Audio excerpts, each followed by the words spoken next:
नमस्कार दोस्तों, मैं मिसलेनियस मास्टर फिर से हाजिर हूँ अपने एक नए वीडियो के साथ। जिन दोस्तों ने मेरे चैनल को अभी तक सब्सक्राइब नहीं किया है वो सब्सक्राइब कर ले ताकि मेरे लेटेस्ट वीडियो को सबसे पहले देख सकें। ये ऑर्डर जो है government of India ministry of communication department of post का 3 मार्च 2022 का आया है। All chief post master general के लिए भेजा गया है। Transfer policy guidelines dated 17/1/2019 regarding जो लास्ट गाइडलाइंस था 17/1/2019, उसके बाद जो फाइनल अभी गाइडलाइंस जो अपडेटेड गाइडलाइंस है जो 31 दिसंबर 2021 को आया था, तो कुछ अभी भी डाउट है अलग अलग सर्कल का, तो उस डाउट का क्लैरिफिकेशन ये आया है। तो इसमें जो भी डाउट्स है, क्या क्लैरिफिकेशन मांगा गया अलग अलग डिफरेंट सर्कल से, वो सारे मैं अब एक एक बार बता दे रहा हूँ। जैसे क्वेरी किया गया था कि जो 31 दिसंबर को और 17/1/2019 को जो पिछला से मतलब दिसंबर में जो है उससे पीछे 2019 में जो गाइडलाइंस आया था उसके रिगार्डिंग उसमें था जो पैरा 3A10 जो था उसमें बोला जा रहा था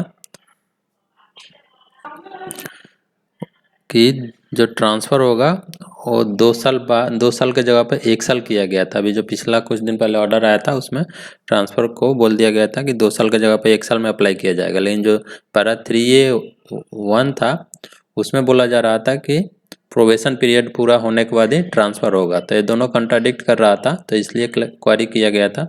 तो उसके लिए भी बोल दिया गया कि जो पैरा 3A10 है वो वैलिड होगा, मतलब कि 1 ईयर के बाद ही आप ट्रांसफ़र अप्लाई कर सकते हैं। उसके लिए प्रोबेशन पीरियड पूरा होना ज़रूरी नहीं है, जो कि 3AI में था कि प्रोबेशन पीरियड पूरा होना चाहिए, वो कंडीशन अभी ज़रूरी नहीं है। 1 साल के लिए ही जिसका 1 साल सर्विस पूरा हो जा रहा है वो लोग ट्रांसफ़र अप्लाई कर सकता है। अगला जो क्वेरी किया गया था, whether mode of recruitment and category be observe for intra circle mutual transfer of PASA। अभी भी बहुत लोगों को ये डाउट है और कमेंट भी कर रहे हैं कि इंट्रा सर्कल म्यूचुअल ट्रांसफ़र के लिए जो कैटेगरी होना चाहिए और कैडर होना चाहिए वो सेम होना चाहिए क्या? तो कैडर तो अभी PA से होना चाहिए, लेकिन प्रमोटी और डायरेक्ट रिक्रूटमेंट ये कैडर इंपॉर्टेंट नहीं है इंट्रा सर्कल के लिए। आप इस बात को ध्यान दें, इंट्रा सर्कल और सिर्फ PA से कैडर के लिए, पोस्टमैन और बाकी जो MTS पोस्ट है उनके लिए नहीं, सिर्फ PA से कैडर के लिए इंट्रा सर्कल ट्रांसफ़र में म्यूचुअल ट्रांसफ़र अगर आपका हो रहा है तो आप जनरल कैटेगरी भी OBC के साथ म्यूचुअल कर सकता है, और चाहे आपकी कोई भी कैटेगरी हो, कैटेगरी मायने नहीं रखता।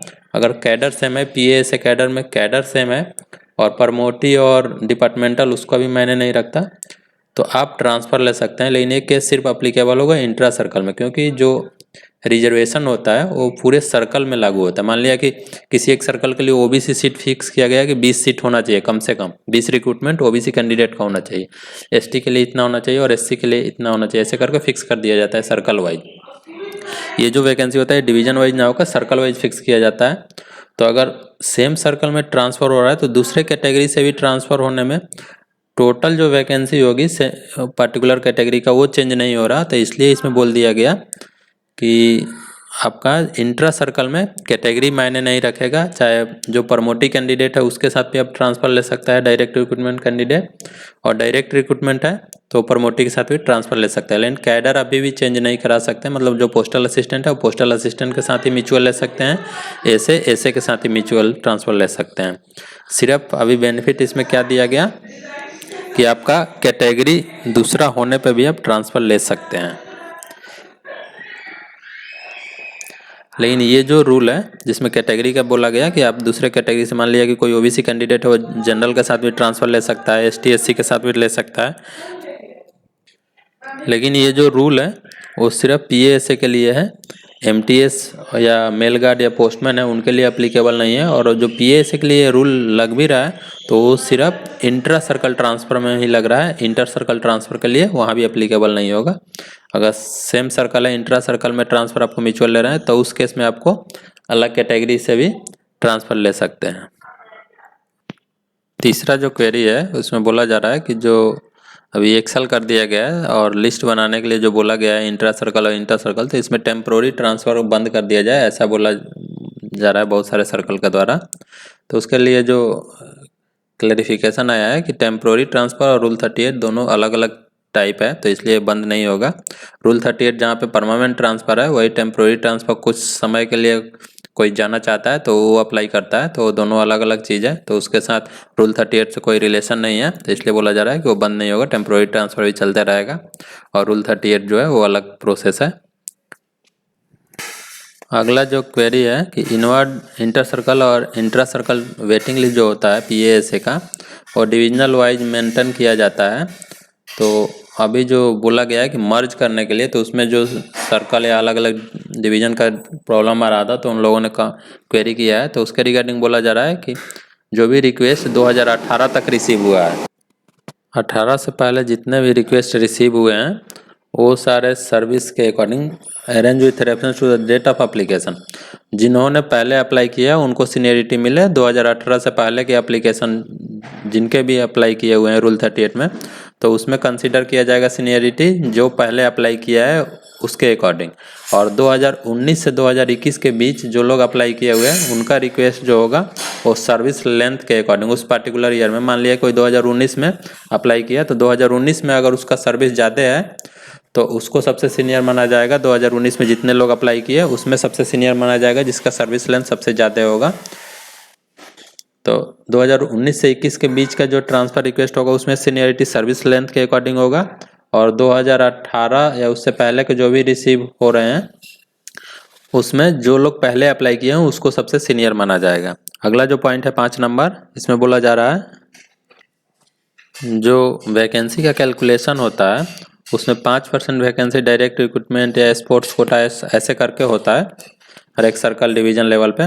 तो उसके लिए जब मंथली ट्रांसफ़र होगा तो ये वैकेंसी के लिए बहुत सारे सर्कल का क्वेरी था कि प्रॉब्लम होगा कैसे उसको मैनेज किया जाएगा। तो उसके लिए भी सॉल्यूशन दिया गया है, क्लैरिफिकेशन दिया गया है कि कैसे उसको करना है। जैसा कि जो भी एनुअल रिक्रूटमेंट होगा हर एक साल के जनवरी मंथ में डिक्लेयर करना होगा कि कितनी वैकेंसी उस सर्कल के लिए इस साल में होगी, और उस जो पार्टिकुलर ईयर में जितनी वैकेंसी होगी उसको डिस्ट्रीब्यूट किया जाएगा amongst various mode of recruitment. उस साल में जो भी अलग अलग डिफरेंट टाइप के रिक्रूटमेंट होते हैं, जैसे डिपार्टमेंटल हो गया, डायरेक्ट रिक्रूटमेंट हो गए, स्पोर्ट्स कोटा रिक्रूटमेंट होगा, तो उसके तहत डिस्ट्रीब्यूट कर दिया जाएगा उस सारे वैकेंसी को। और जब ये डिस्ट्रीब्यूशन हो जाएगा तो उसके बाद उसमें कंपनसेट अपॉइंटमेंट या फिर स्पोर्ट्स कोटा का जो रिक्रूटमेंट होगा उस वैकेंसी को अलग कर दिया जाएगा रूल 38 को। उस वैकेंसी के अगेंस्ट रूल 38 कंसीडर नहीं किया जाएगा। बाकी जो भी वैकेंसी होगा उसके एक अगेंस्ट रूल 38 कंसीडर किया जा सकता है, लेकिन स्पोर्ट्स कोटा और कंपनसेट अपॉइंटमेंट जो होते हैं उसके अगेंस्ट रूल 38 कंसीडर नहीं किया जाएगा। ये पूरा जो गाइडलाइंस के रिगार्डिंग क्लैरिफिकेशन अलग अलग सर्कल से मांगा गया था उसका क्लैरिफिकेशन दिया गया है। जो नया गाइडलाइंस 31 दिसंबर या फिर 2019 में जो आया था वो सब दोनों के अगेंस्ट अलग अलग डाउट थे सर्कल के, तो उसके रिगार्डिंग क्वेरी किया गया था, उसका क्लैरिफिकेशन दिया गया है। अभी बहुत सारे लोगों को इसमें डाउट रहेगा तो कमेंट कर सकते हैं, मैं कोशिश करूँगा सबके कमेंट का रिप्लाई करने के लिए। और जो लोग चैनल पे नए हैं अभी तक चैनल को सब्सक्राइब नहीं किया वो सब्सक्राइब जरूर कर लें, और वीडियो पसंद है तो लाइक करें और ज़्यादा से ज़्यादा अपने दोस्तों के साथ शेयर करें। धन्यवाद दोस्तों, मिलते हैं फिर अपने अगले वीडियो में।